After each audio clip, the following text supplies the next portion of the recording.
আমার আন্তরিক শুভেচ্ছা ও অভিনন্দন জানাই। শ্রীমতী অবিরয়কে আমি দিদি বলি, রাজকুমারীজি বলি। আমাদের গুরু শ্রী মাধব অপ্রকট হয়েছেন 4 জুলাই 1987 সাল। তারপর থেকে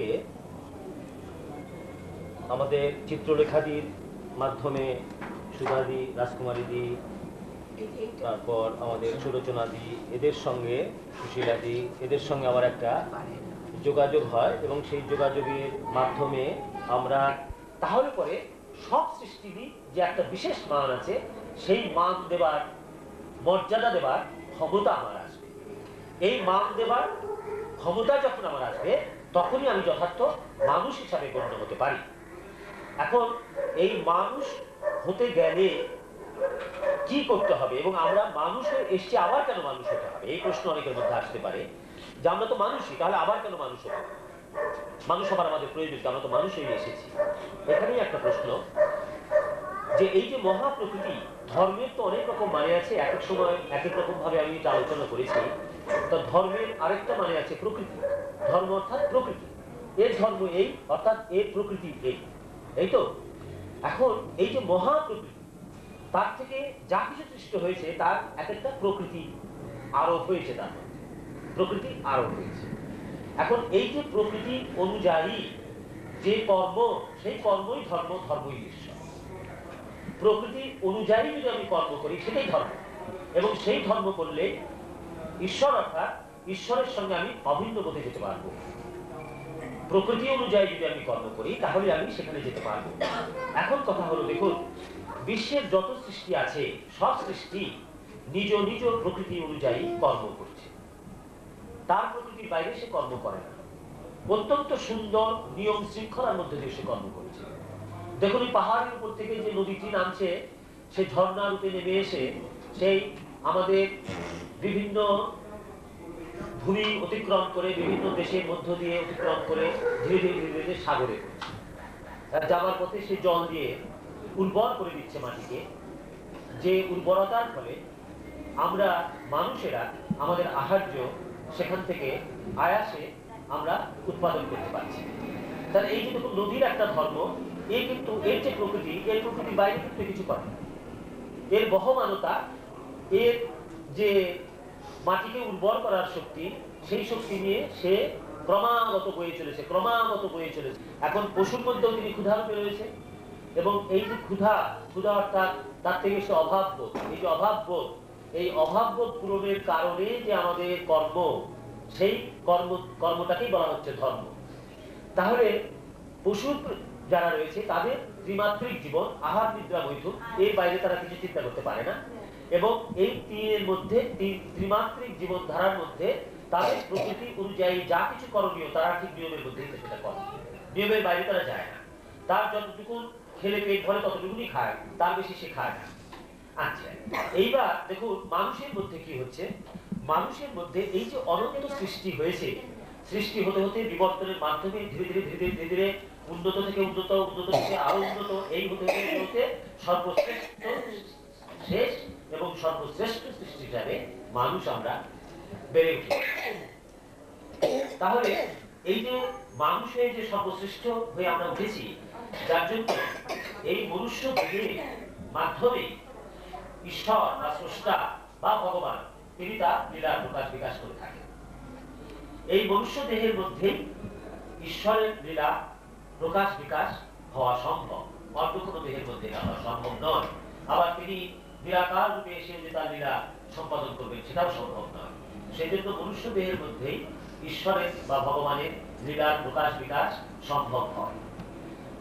তাহলে এখন দেখা যাচ্ছে যে প্রকৃতি অনুযায়ী কর্মই যখন ধর্ম, এবং সেই ধর্মই যখন ঈশ্বর, তাহলে মানুষ আমরা আমাদের প্রকৃতি অনুযায়ী যদি আমরা কর্ম করি, তাহলে আলাদা করে আমাদের আর কোনো ধর্মের অনুষ্ঠান করার প্রয়োজন নেই। এখন দেখতে হবে মানুষের প্রকৃতিটা কি। আগেই বলেছি যে মানুষ যেহেতু সবশেষ সৃষ্টি, তার জন্য মানুষের মধ্যে বিভিন্ন প্রকৃতি প্রবেশ করেছে। পশু পাখির প্রকৃতি তাদের মধ্যে আছে, নানান রকম প্রকৃতি তার মধ্যে প্রবেশ করেছে। এবং তার যে নিজস্ব প্রকৃতি সেও রয়েছে। এখন মানুষ যখন তার নিজের প্রকৃতি ভুলে মনুষ্যতর কোনো সৃষ্টির প্রকৃতিতে চলতে থাকে, তখনই তার অবনয়ন হয়, তখনই সে বিচ্যুত হয়, তখনই সে ধর্ম থেকে বিচ্যুত হয়, অজ্ঞানতার মধ্যে ডুবে যায়, মায়াবৃত হয়ে যায়, বিপদের দ্বারা পরিচালিত হতে থাকে, যার কারণে তার ধর্মের প্রয়োজন আছে হয়ে পড়ে, তার কারণে তার উন্নয়নের জন্য তার সাধনার প্রয়োজন হয়ে পড়ে। তা না হলে মানুষ যদি তার প্রকৃতি অনুযায়ী চলে, কর্ম করে, তার কারণ দেখুন ধর্ম ধারণ করে আছে, যেমন প্রকৃতি আমাকে যখন যেভাবে ধারণ করে থাকে আমি ঠিক সেইভাবেই কর্ম করতে বাধ্য। যেরকম প্রকৃতি আমাকে যখন যেভাবে ধারণ করে থাকে সেই প্রকৃতির প্রেরণায় সেই রকম কর্ম প্রেরণায় আমার মধ্যে জাগ্রত হবে এবং সেইভাবেই আমি কর্ম করব। এই কর্ম কখনো আমাকে ধ্বংসের দিকে নিয়ে যাচ্ছে, কখনো আমাকে উত্থানের দিকে নিয়ে যাচ্ছে। এখন দেখতে হবে যে কেন আমরা, কিভাবে আমরা ধ্বংসের দিকে যাই এবং কিভাবে আমরা উত্থানের পথে যেতে পারি। এইবার এই দিক থেকে আরেকটু বিশ্লেষণ প্রয়োজন। দেখুন একটা কথা এখানে বলি যে আমরা যে যুগে মধ্যে দিয়ে বাস করছি, যে যুগের মধ্যে দিয়ে আমরা অতিক্রম করছি, এই যুগটা আমি অনেক জায়গায় বলেছি, এটা বলার প্রয়োজন আছে, এই জন্যই বারে বারে বলছি যে এই যুগটা একটা সন্ধিক্ষণ, অর্থাৎ সত্য ধীরে ধীরে ধীরে ধীরে জাগ্রত হচ্ছে আর কলি ধীরে ধীরে ধীরে ধীরে অস্তমিত হচ্ছে। এখন কলি বা সত্য বলতে আমরা সাধারণভাবে বুঝতে পারি যে এটা এটা কি কোনো রাজা, এটা কোনো তাহার দেহদারি, তা নয়। কলি একটা প্রকৃতি, সত্য একটা প্রকৃতি। এখন কলির প্রকৃতির মধ্যে এর আগে অনেকবার বলেছি, আবারও বলছি যে কলির প্রকৃতির মধ্যে প্রধান হলো কপটতা, তার থেকে আসছে সঠতা, বহির্মুখীনতা, তার থেকে আসছে বিচ্ছিন্নতা, আনুষ্ঠানিকতা, তার থেকে আসছে বৈরিতা। এই তিনটে হলে কলি প্রভাবের প্রকৃতি। এই তিনটা প্রভাবের মধ্যে আমরা যখন আছি তখন আমাদের মধ্যে সঠতা আছে, আমাদের মধ্যে বিচ্ছিন্নতা আছে, আমাদের মধ্যে বৈরিতা আছে, যার পরিণাম হানাহানি, ধ্বংস, ভেদাভেদ ইত্যাদি। আর একই সময় সত্য প্রভাবিত মানুষের সংখ্যা এখন দিন দিন বাড়ছে, সত্যের প্রকৃতি এখন ধীরে ধীরে এগিয়ে চলেছে। যার জন্য সত্য প্রভাবিত মানুষের মধ্যে কি তারা অকপট হয়, তারা অন্তর্মুখী হয়, আর তারা আচরণশীল হয়। তারা যা সেটা তাদের আচরণে প্রকাশ করে। তারা কোনো বসন দিয়ে, কোনো ভূষণ দিয়ে, কোনো সম্পদ দিয়ে, কোনো বিদ্যা দিয়ে নিজেকে জাহির করবার চেষ্টা করে। তারা তাদের আচরণ দিয়ে, সে কেমন, সে মানুষ না দেব না পশু, সেটা তারা আচরণ দিয়ে প্রকাশ করে। সত্য যুগে যে সবাই ভগবান বা সবাই ভগবানের সঙ্গে মিলে যায় তা নয়। সত্যের মানুষ হয় অকপট এবং তারা সত্যের মান দিতে জানে। সে যায় যখন রিপু কবলিত হয়ে কিছু করলে তখন সে স্বীকার করে যে হ্যাঁ আমি রিপুর বসে এটা করে ফেলেছি, এটা আমার করা অন্যায়, এটা আমার করা ঠিক হয়। এইভাবে তার মধ্যে অনুশোচনা জাগ্রত হবার অবকাশ হয়। কিন্তু কলি প্রভাবিত মানুষ যেভাবে রিপুদের দ্বারা প্ররোচিত হয়ে যে কর্ম করছে তার জন্য অনুসূচিত হয় খুব কম। তারা মনে করে এটাই তাদের জীবন। এটা কি করে সম্ভব হচ্ছে? এই জন্যই বলছি যে এই যে সত্য ধীরে ধীরে জাগ্রত হচ্ছে, কলি ধীরে ধীরে অস্তমিত হচ্ছে, এই সময়ে যুগোপযোগী ভাবে সাধনটা কি, কিভাবে মানুষ ধীরে ধীরে তার নিজেকে জানবে। আগে তো নিজেকে জানা, তারপর তো ঈশ্বরকে। নিজেকে জানা কি, কিভাবে সে জানতে পারে, এর দেখুন এই যে সংস্কার যে সাধন প্রণালী, এটা এখন শেষ হতে চলেছে। এই সংস্কার সাধন প্রণালীর মাধ্যমে মানুষের এগোবার পথ সত্যি সত্যি রুদ্ধ হয়ে যাচ্ছে। তার কারণ দেখা যাচ্ছে যে এখন মন্দির মসজিদ বিদ্যা নিয়েও কত রকম হানাহানি, কত রকম কিছু হয়ে যাচ্ছে। আর তার থেকে বড় কথা হলো সত্য প্রভাবিত মানুষ জানে যে এই যে আমাদের দেহটা পঞ্চভূতের দেহ, একেই বলা হচ্ছে পঞ্চবটি। পঞ্চবটি অর্থাৎ পঞ্চবট, পঞ্চভূত, দ্বিতীয় তদ্রূপম। এই যে পঞ্চভূতের দেহটা, এদের মধ্যে কার বেশি নিবাস? অসুরের নিবাস বেশি। এই দেহের মধ্যেই অসুর। এই দেহটাই একটা বন। কেন বন? যেহেতু অসুরেরা ঘোরাফেরা করছে।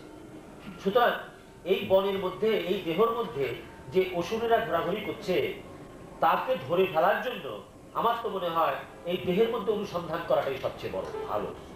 আর দেহের মধ্যে অনুসন্ধান করাটাই হলো আধ্যাত্মিক পথের উত্তরণের একমাত্র উপায়। বাইরে যে আমরা মন্দির মসজিদে যাচ্ছি সেটা শুধু শৃঙ্খলা আনয়নের কারণে। আমরা শৃঙ্খলা আনয়নের কারণে আমাদের মনটাকে তৈরি করবার জন্য, মনটাকে নিপুণ করবার জন্য। তারপর নিপুণ না হলে, তৈরি না হলে সেই মন দেহের ভেতরে অন্বেষণ করবার অধিকার অর্জন করে না। যে প্রতিটি মানুষের রাজ্য হলো আত্মরাজ্য। প্রতিটি এই তো নিজেকে চিনতে হলে আমি যে বহিঃপ্রকৃতি, যারা আমার প্রকৃতি নয়, তারা যে আমার মধ্যে প্রবিষ্ট হয়ে আমাকে অভিভূত করে রেখেছে, আমাকে গ্রাস করে রেখেছে, তাদের হাত থেকে আমার নিজের রাজ্য উদ্ধার করাটাই হলো সাধনা। এই তো সাধনা। সাধনার তো আর দ্বিতীয় কোনো উদ্দেশ্য নেই। আচ্ছা, তাহলে এইবার দেখা যাক যে এই যে মানে বনরাজ্যে যখন আছি, কি সুন্দর দেখুন, বনরাজ্যে যখন আমি বাস করছি, অর্থাৎ যখন আমি মনের অধীন, আমরা শতকরা ৯৯ জন মানুষই মনের অধীন।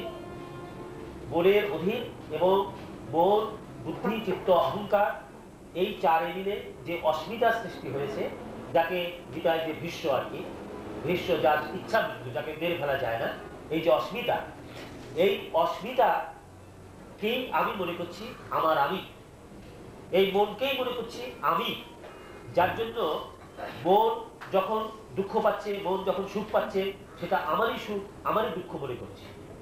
এখন মন যতক্ষণ রাজা আমার, আমি যতক্ষণ মনের অধীন, ততক্ষণ কৃষ্ণ বা কুটস্থ চৈতন্য রূপে আমাদের দেহের মধ্যে থেকেও তিনি নিষ্ক্রিয়।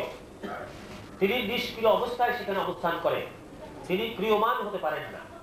কেননা তেজ শক্তি যখন জাগ্রত হয়, মন যখন তার দাসত্ব প্রাপ্ত হয়, তখনই একমাত্র চৈতন্য এই দেহতরীর সারথ্য দেয়, তার আগে দেহতরীর সারথ্য দেয় না।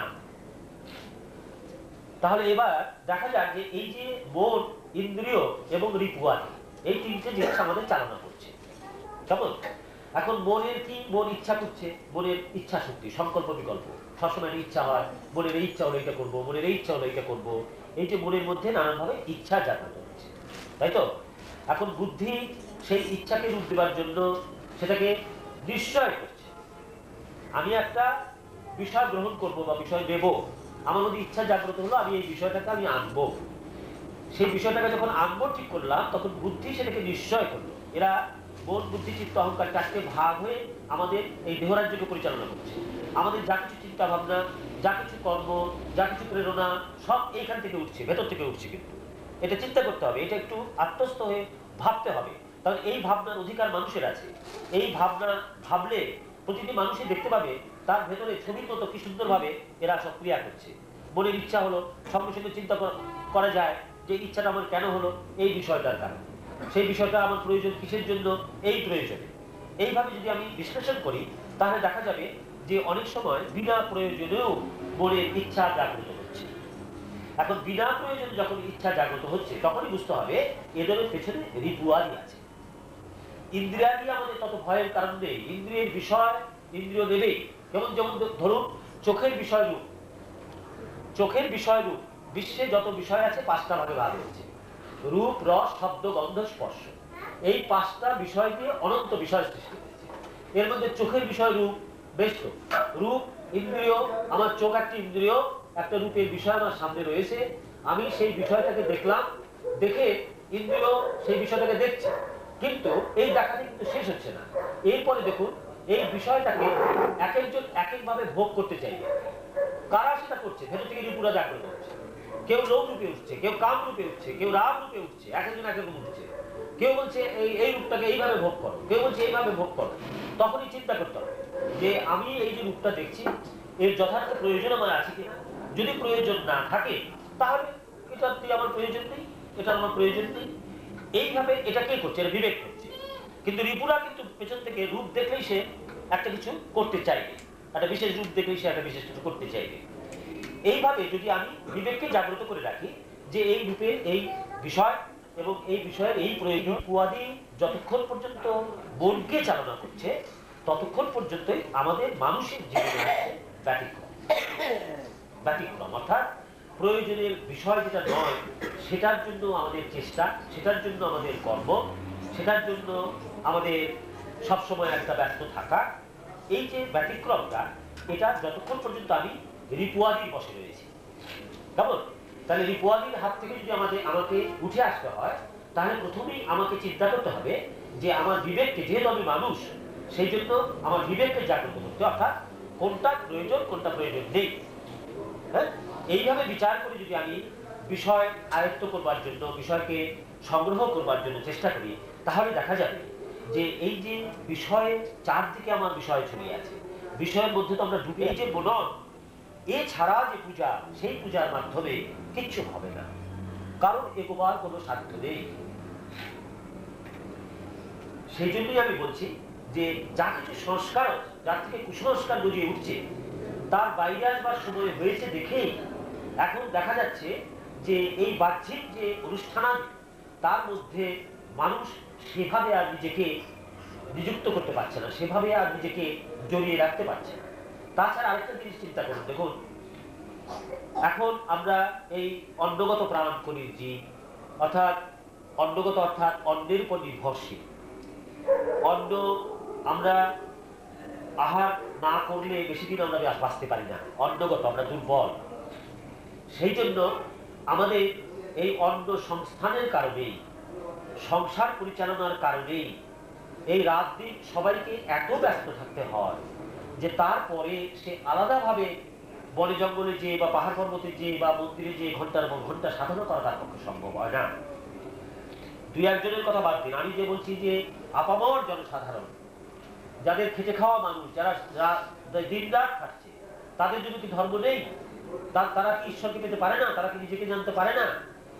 সেই জন্যই বলা হচ্ছে যে আমরা এই দিনের মধ্যে, রাতের মধ্যে যেভাবে আমাদের সংসারটাকে সুন্দর করবার জন্য এবং আমাদের পরিবারের মধ্যে যারা আছে তাদের যথাসাধ্য যতটুকু আমাদের করণীয়, তাদের প্রতি সেই কর্তব্য পালন করবার জন্য, প্রতিবেশীদের প্রতি কর্তব্য পালন করবার জন্য, সাধুগুরু বৈষ্ণবের প্রতি কর্তব্য পালন করবার জন্য এবং অন্যান্য সবকিছু কর্তব্য পালন করবার পর যে আমাদের হাতে সময় থাকছে, সেই সময়ে আলাদাভাবে অনুষ্ঠানের মাধ্যমে ঈশ্বরের অধিষ্ঠান করা আজকের দিনে আর সম্ভব হচ্ছে না।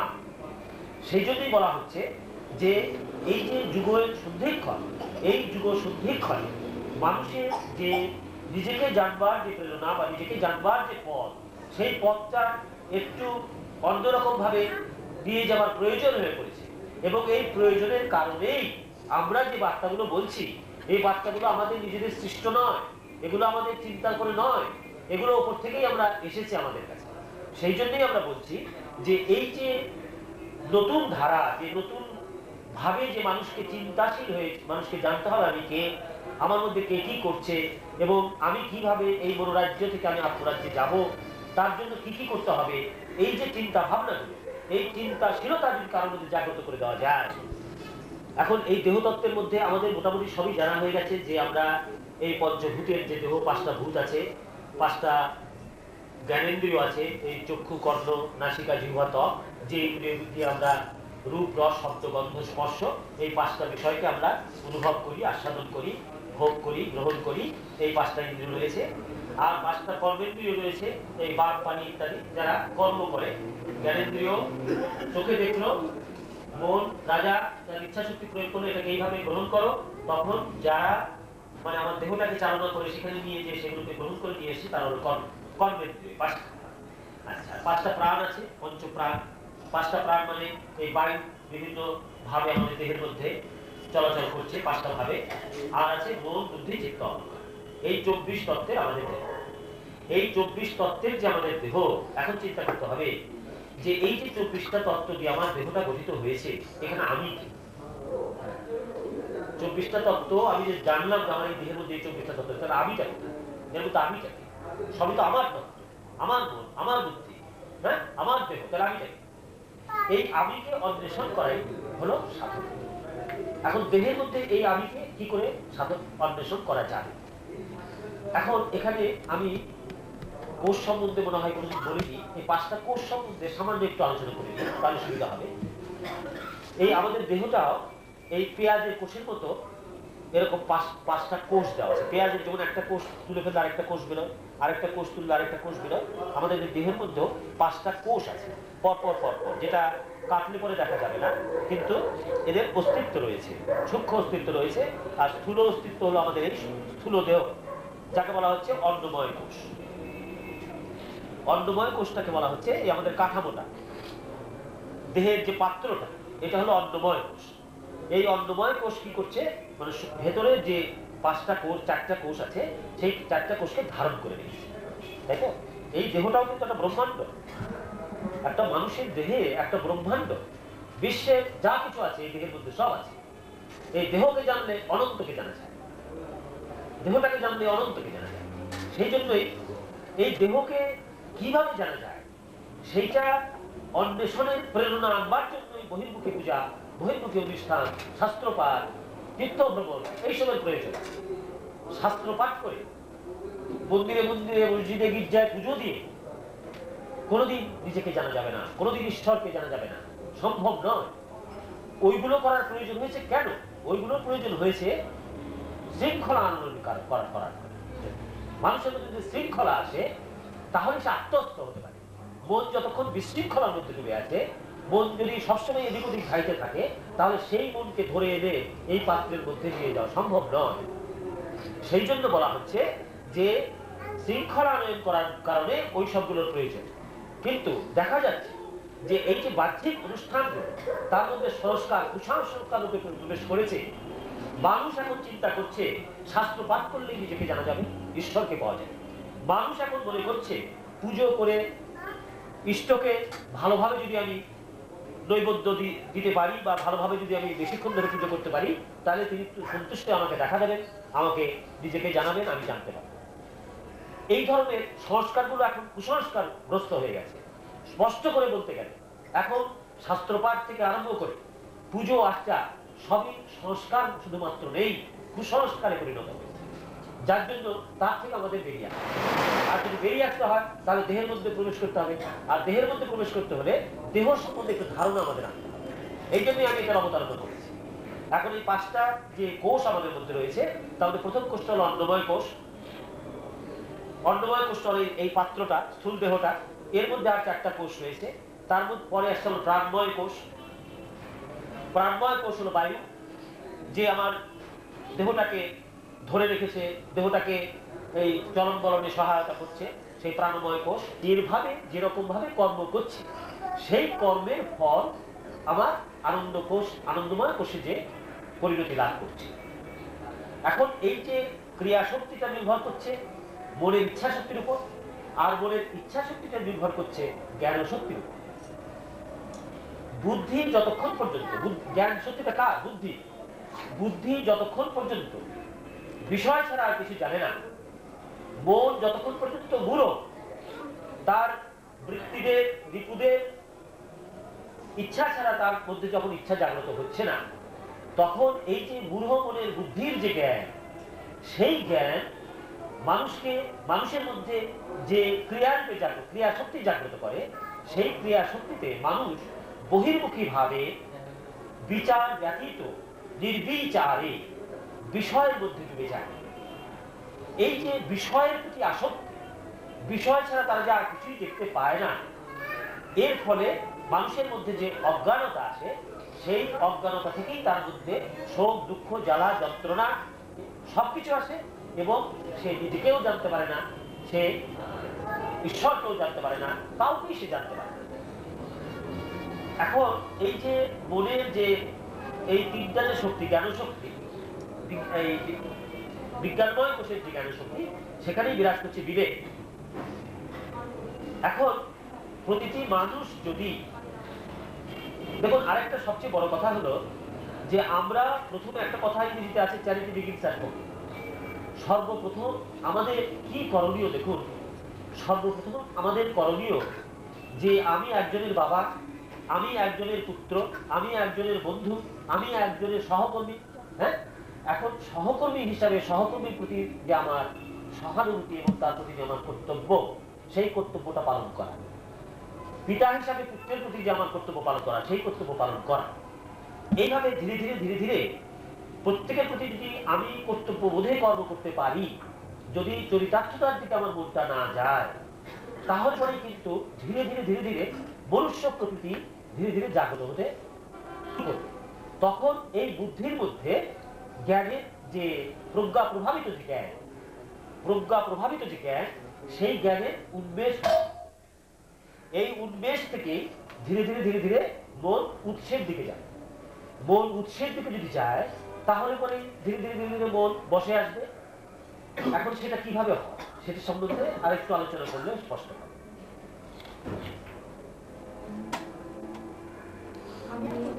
হ্যাঁ